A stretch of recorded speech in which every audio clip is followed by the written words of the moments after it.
Energy FM. Same. Pero iba dito sa 106.7 Energy FM Pangga. Huwag mo sabihing radyo, sabihin mo. Good morning Luzon, Visayas at Mindanao, Metro and Mega Manila. At syempre good morning din sa napakaganda, napaka-sexy, plakadong-plakado ang kanyang kilay ngayon. DJ Lindsay, good morning. Good morning, baby Toby. Uy, kamusta ka naman? Ito, wala akong naririnig. Gusto mo ba yung Wala honest? ka naririnig. Ay, Kuya Rolando mo ah. Ayan, papasok na si Boss Roland. Boss Roland, etong aking kasama dito ay di niya daw ako marinig. Bakit kaya? Eh, kasi pakabingi. Baka mamaya punong-puno na ng tutulin, no? Diba? Sa katotohanan lang tayo. So DJ Lindsay, kamusta naman ang iyong November 1 at November 2? November 1, nandito ako ng November 1. Wala Nandito ka pala. Wala pala. Wala, November wala, 2 wala. nandito ako kahapon. Kamusta November 1 mo? November 1, ayun, dumalaw lang sa mga nahimlay na, ganyan. Nakita yung mga kamag-anak. Ang saya lang, wala lang. Ikaw, kamusta? Ako, sa kasamaang palad, hindi ako nakapunta. Bakit? Kasi itong nanay ko, tsaka kapatid ko, Oh. tsaka yung asawa ng kuya ko, no? Oh. Ang ginawa, ang nangyari, bago, kailan ba yun? Tuesday evening. Okay. Doon sila pumunta ng Panchong. Ay, okay. So advance sila. So ngayon, wala na akong kasama papunta doon. Oo, ano naman? Eh ako mag-isa matatraffic ako doon. Napakahaba kaya ng Chong, yung traffic doon sa Nobeleta, napakahaba kapag ano. Oo, actually, just, alam mo sa Cavite, parang overpopulated na dyan, no? Actually, Ang sikip bakit? na dyan. Eh kasi nga naman, ang daming nag-iisip na malapit sa Manila. Oo. Diba? Kaya naman sila doon pumupunta. Oo, tsaka nade-develop na kasi yung area na yan eh. Isipin mo, Tansa, tsaka Cavite City mismo, palabas ka doon, traffic na traffic ka, Brad. Huwag ka nagagalit. Di, ramdam na Pero ramdam. bakit galit ka? Ramdam ko yan dati eh. Oo. Nung nagko-commute ako mula Cavite hanggang Pasay. Alam mo, Pasay lang yun ha. Oh, Pasay. Bukana lang yun. Oo. O kita mo, inaabot ako ng ilang oras. Makalabas lang yun ng, Oo. ano yun? Cavitex. Oo. Na dapat mga 45 minutes lang yun, di ba? Ganyan. Kapag ginadji pa yung driver, mga 30 minutes, andun na ako. Alam mo, bore na bore ako kapag dumadaan ako dyan sa Cavitex kasi Bakit? napakahaba ng daan na yan. Actually, Parang mahaba. Ang mahaba talaga. Habang haba ako dyan sa daan na yan. Ewan ko Mahaba, ba? pero para sa akin, no, hindi ko naman siya ganoon ka dama. Eh kasi nagpapatugtog kasi ako noon. Ang ayoko lang doon kasi dead spot kasi yun eh. Cavitex. Oo, kasi kapag halimbawa nagdumadaan din ako dyan, yung Waze o yung Google Maps, nawawala. Wala. Oo, kasi dead spot doon. Oo, yung turn right, pero yung turn right mo, yung na pagtalo na ng ng tulay. Mapasmart man yan o globe. Dead spot Diba? doon. Oo. Nakakaloka. Kaya naman ayun, ako ang ginagawa ko noon kapag nandun ako sa Cavitex, no, pinapatay ko yung yung data ko. Tapos nagpapatugtog ako nung mga downloaded songs ko. Oo. Ganun, para may magawa lang ako. Totoo yan, kaya dapat alam nyo rin yung daan eh. Huwag kayo masyadong umasa dyan sa mga GPS ineme na yan. Tama ka dyan. Pero alam mo ba, DJ Lindsay, nitong nakaraan lang, Oy. na nabalitaan ko na nagtaas na rin pala yung toll gate doon sa Cavitex tsaka sa sa papuntang Coastal. Talaga?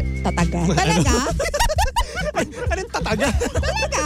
Oo, nagsitaasan na. Oo, nakakainis. Hindi naman sa nakakainis, no? Kasi syempre, part naman yun ng budget ng pangpagawa, no? Oo. Pero syempre, bilang ikaw na nagbabayad, nakakainis din naman talaga. Kahit tataas papaano din- kasi tataas tataas, din di ba? eh, oo. So isipin mo, dati 100 lang yun. Nung balikan na yun, kulang pa nga yung 100 eh. Oo. Di ba? Hindi pa napupuno yung 100. Oo. Eh ngayon, 116 total ganun sa talaga. dalawang toll. Oo, So- mahal na talaga lahat ngayon, Baby Toby. Ikaw na lang ang hindi nagmamahal. Ay, Salamat, sorry. Ano ba yan? Na-appear ako. Ayaw mo Salamat, naman ako appear. Ay, Appear mo hindi, naman ako. hindi. Bakit? Parang sinasabi mo, hindi na ako karapat dapat mahalin eh, no? Hindi, sinasabi Ganun? ko, wala ka pang minamahal. Ganun talaga. Masaya ang buhay natin ngayon. Oh, sige na nga. So eto, speaking of nagmamahal, no? Etong ating sender kanina, DJ Lindsay. Oh. Kanina kasi, ang sabi niya sa akin, binabalikan daw siya ng kanyang ghoster, kung tawagin. Yung nang ghost sa kanya, binabalikan siya. Pero ngayon, ang dito, ang medyo twist, siya pa rin ay isang senior high na student. Senior high, ilang taon na to? So mga bata pa siguro yan. Mga siguro first year college, mga ganun. Kapag kapag walang senior high. 16, siguro 17? first year college, mga ganun. 16, 17. Ako kasi 15 kasi ako nag-college eh. Ang taray mo na. Uy, seryoso yun. Medyo mayabang ka dyan sa part na yun. Seryoso kasi Maaga yun. ka kasing nag-aral. Oo, maaga ako nag-aral. Kaya medyo boplax ako ngayon.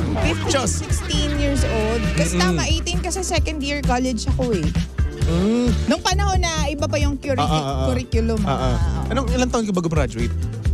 Hindi ko na matandaan. Uy. Actually, pati nga taon, kung anong taon ako gumraduate ng college, Uy. hindi ko natatandaan. Ako natatandaan ko yun eh. Oo. 20 years old ako noon, tapos 2017. Hindi 2010 kasi Sa bagay. hindi ka naman kasama dun sa bagong hindi naman, diba? no. Sa Pero luma eto na pa rin nga. tayo, diba? Ang tanong ko na nga dito, kasi medyo naguguluhan ako eh. Oh. Iba na kasi yung era ngayon sa era dati, di ba? Oh. Kasi dati kasi ako, mas gusto ko lang magkaroon or hindi naman kaya matutunan paano mag-super saiyan.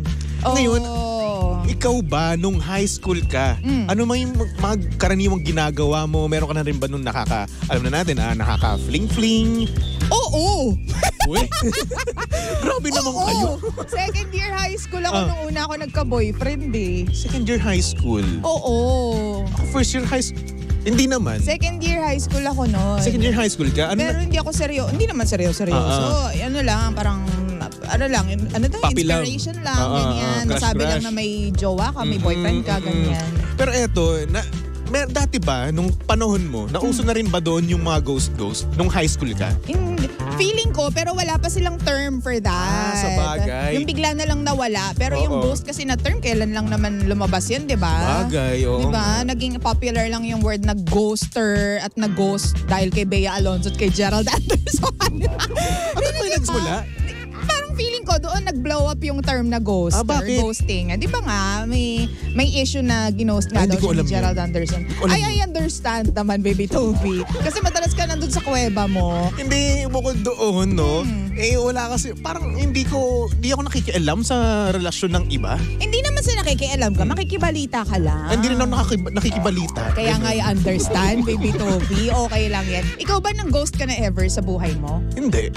Ay talaga? Oo. Hindi ka nang ghost? Hindi. Ang bait mo Kasi naman. sinasabi ko naman yung totoo kasi. Oo. Kasi bakit ko pa i-ghost yun kung pwede ko naman sabihin yung totoo, di ba? Hindi kasi in fairness naman ha, saludo ako dyan sa part na yan kasi Well.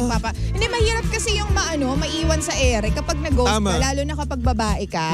Di ba kayong mga lalaki kapag nag-ghost kayo, ayaw mo. Siguro mga ilang oras lang kayo magdadrama tapos okay na on to the next day. Pero alam mo, Diba? nag-ghost na ako. Ako yung nag-ghost. Ikaw yung nag-ghost. Oo. Kailan ba to? College ako nun eh. Oo. First year college. Yung mga ganun. First year college. Tapos, nag-ghost ako nun nang hindi ko na alalaman na ghosting na pala yun. Kasi hindi siya bigla nagparamdam sa'yo. Oo. Paano? Nagchat-chat kami nun. Tapos, ang nangyari, hindi naman siya nag-reply. Nililigawan mo siya? Lumalabas labas kami. Ganun. Tapos, biglaan na lang, inasnap, wala na.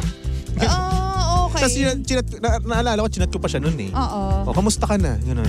Medyo busy lang. Tapos wala na. Tapos di na siya nag-message sa'yo. Ay, sige. Yun yung mga Goodbye. unang version ng ghosting. Ako yun naman, hindi ko naman alam na ghosting na pala tawag doon. So ayun, di nag-ghost ako. Ngayon ko lang na-realize din, lately lang din naman, nung umuso naman talaga yung ghosting na term. Oo. Lately, doon ko lang nalaman na, nag-ghost na pala ako.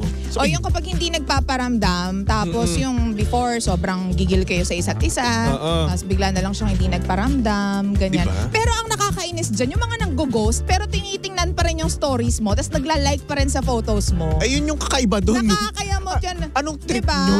Diba? Ang tawag yata dyan is breadcrumbing naman. Ay, nako. Ang dami ng terminologies, diba? Ano naman yung breadcrumbing na yan? Yun nga, yung tipong hindi ka na niya kinakausap, hindi siya nagre-reply sa'yo, but tinitingnan niya pa rin or minomonitor ka pa din niya. Nako. Tinitingnan niya pa rin yung mga stories mo, yung mga my day mo. Tapos yung mga paramdam na reaction. No? Nagre-react pa din, nagla-like, nag-heart sa mga post mo, pero kapag minessage mo siya, hindi ka niya re-replyan. Ay, patay tayo dyan. Ganon. So, syempre, ikaw aasa ka na eh, di ba? Oo. Like, for example, ikaw, nag-my day ka, di ba? Oo. So, doon kitang-kita mo doon, magno-notify yun.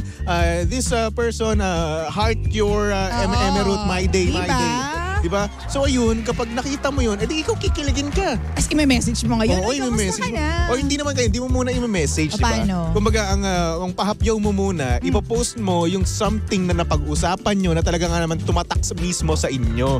Oh. Di ba? Ganon. Tapos syempre, aasa ka na eh. Di ba? Pag nag-react ulit doon sa pinost mo na yon, parang doon mo na ilalak yung yung utak mo na, ay, baka babalikan ako nito. Magre-reply ulit sa akin to. Baka kakausapin niyo ulit ako. So yun, kapag naman ikaw ay nag-message, no, ayun, wala na. Diba? Yan na nakakainis dyan. But anywho, dun sa problema ng letter sender mo or ng message sender mo, ano pangalan niya? Hindi niya sinabing totoo niyang pangalan eh. Gwen. Spider Gwen. Uy, Gwen, alam mo, okay lang yan kasi marami ka pang makikilala and you'll be ghosted ng maraming beses pa sa lifetime na ito. Ano totoo yan? Hindi lang naman sa love life ang ghosting eh. Sa trabaho, di ba? Sa business, nag-ghost ka din. So maraming beses ka pang makaka-experience ng ghosting. Ang importante is, kaya mong dalhin yung sarili mo. Yes. Di ba? Pero yun nga, batang-bata ka pa. True. Di ba? Madami ka pang pagdadaanan at syempre mag-aral ka muna. Okay? Alam ko ito Bakit? Bakit na naman? Pero on the brighter side, okay din yun na na-experience mo na mag-ghost at an early age. Actually, tama. Why? Kasi alam mo na kung paano i-handle yung sitwasyon. Para kapag nag-ghost ka ulit, alam mo na, di ba? Alam mo na yung gagawin mo, alam mo na yung magiging routine mo, di ba? Kumbaga, eto na yung gagawin mo latag na alam mo na, basic na lang yan sa'yo. Sabi nga nila, train them young. Di ba? Huwag naman ganun. Di ba? Pero ito mga panggano, kung kayo man ay mga medyo bata-bata pa lang naman, hindi pa hulian lahat. Kasi minsan kasi sa mga kabataan kapag broken-hearted ka, parang ayoko na mabuhay. Yun yung karaniwan na naririnig ko. Karaniwan. Hindi ko naman nilalahat. Oo, totoo. May ganun yan. Kasi syempre, di ba, kabataan parang akala nila kapag broken-hearted sila, parang wala na silang makikilala di ba? Oh my gosh. You're wrong. Ang dami niyo pang makikilala. Wala pa kayo sa college. Wala pa kayo, hindi pa kayo nagtatrabaho, di ba? Tapos pag nagkatrabaho kayo, madami pa kayong makikilala kapag lumipat pa kayo ng trabaho nyo. Diba? Kaya kung ako sa inyo, wag kayong magmamadali at syempre wag kayong susuko. At mag-aral kayo ng mabuti. Kung ayaw nyo mag-aral, okay lang. Basta wag kayong susuko. Hindi kasi may mga bata ngayon na imbes na mag-aral, nagne-negosyo na lang sila. Diba? Pero syempre gusto natin makatapos kayo. Yes. Pero kung ano yung, diba? Kung ano yung gusto ninyong gawin sa buhay, panindigan nyo lang. Tama ka dyan. Basta may tiyaga kayo, may nilaga yan. No, pero syempre, mas maganda pa rin na tatapusin nyo yung pag-aaral ninyo. Tama And after that, kung ano mang gusto ninyong gawin, edi gawin nyo. Bahala na kayo sa buhay nyo. Gusto nyo magpakasal kayo, bumili kayo ng jowa, bumili kayo, kung mayaman kayo. Bumili jowa? Malay mo naman. Meron bang ganun? Pwede. Magkano ba? Nakakaloka ka. Anyway, mga pangga, susunod na ang napakaganda, napaka-sexy DJ Lindsay para sa programang Lihim ng Liham. And of course, nakakasama mo at nakalandian ang hot baby boy ng radyo. Walang iba kundi si Baby Toby. At syempre si Baby Toby ay pwede mong stalk sa lahat ng kanyang social media accounts. Hanapin nyo lang Baby Toby 1067 sa Facebook, sa Instagram, sa TikTok, and also sa aking YouTube channel. DJ Baby Toby. Ang dami. Why? Promise, mag-e-edit na talaga ako. Promise. Sinabi mo na rin yan noon.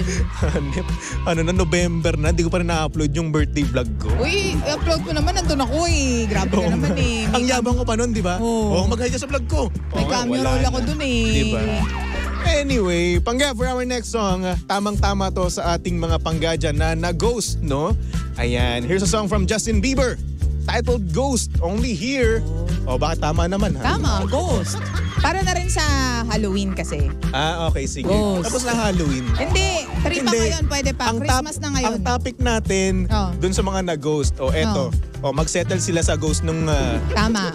nakaraan nila. Tama. Alright? Only here, turn number 106.7 Energy FM, pangga.